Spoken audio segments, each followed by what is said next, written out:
सांसद नरेश मस्के ने ठाणे में मीडिया से बातचीत के दौरान ऑपरेशन टाइगर पर खुलकर बात की। आगे मस्के ने शिवसेना उद्धव ठाकरे गुट के सांसदों के साथ बैठक चर्चा का विषय झूठा होने की बात रखते हुए कहा कि उद्धव ठाकरे गुट के सांसदों के साथ कोई बैठक नहीं हुई है और ऐसी खबरें केवल दबाव बनाने और नेताओं को बदनाम करने के लिए फैलाई जा रही है। सुनिए गौर से सांसद नरेश मस्के इनका विस्तृत बयान। जर त्यांच्या पक्षातील लोकप्रतिनिधी पदाधिकारी त्यांच्यावर नाराज असतील त्याचा खापर आमच्यावर कशाला फोडता? यांना बड्डेचा केक भरवण्याकरता वेळ आहे, परंतु पक्षवाढी करता आणि आपले जे लोकप्रतिनिधी आहेत त्यांना निवडणुकीमध्ये मदत करण्याकरता सभा घेण्यासाठी सुद्धा हे लोक जात नाहीये, बैठका घेत नाहीयेत, मुंबईतून बाहेर पडत नाहीयेत। त्यामुळे त्यांच्या पक्षात नाराजी आहे आणि तुमच्या पक्षात नाराजी आहे याकरता लोकप्रतिनिधी एकनाथ शिंदे साहेबांकडे जाणार, लोकप्रतिनिधी फुटणार अशा पद्धतीच्या बातम्या युबीटीचे नेतेच माध्यमांमध्ये पसरवत आहेत। आपल्या लोकप्रतिनिधींवर त्यांचा विश्वास नाहीये आणि त्यांना बदनाम करण्याकरता युबीटीचे नेते अशा पद्धतीच्या बातम्या पसरवत आहे। संजय राऊत काय बोलतायत? अहो, त्यांनी त्यांच्या कटकारस्थानांमुळे आज त्यांच्या पक्षाची अवस्था मृतावस्थेत आलेला आहे।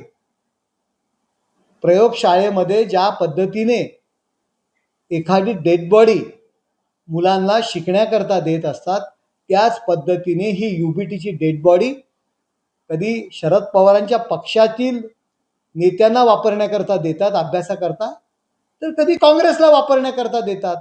शवाग्रहातील जी डेड बॉडी असते ती अवस्था संजय राऊत सारख्या मंडळींनी युबीटीची केलेली आहे। कधी शरद पवार वापरतात, मी तेच म्हणतोय की त्यांची अवस्था डेड बॉडीची झालेली आहे। पवार साहेब कधी वापरतात, कधी काँग्रेस वापरतात, आणखी कधीतरी तिसरे कोणतरी वापरतात।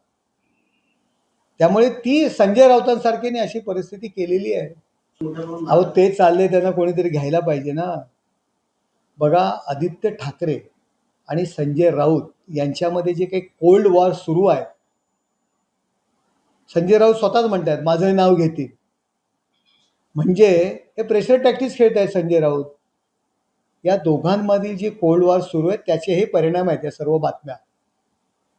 संजय राऊतांचं स्थान आदित्य ठाकरेंसारखा युवा नेता जर त्यांच्या भूमिकेवर संशय घेत असतील, त्यांना जाब विचारत असतील, तर संजय राऊत दुर्दैव आहे आपलं।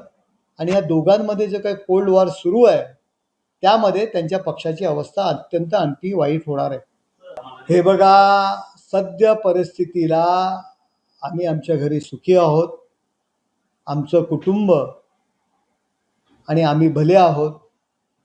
त्यामुळे सद्यस्थितीला अशा काही कुठल्याही घडामोडी सुरू नाही आहेत।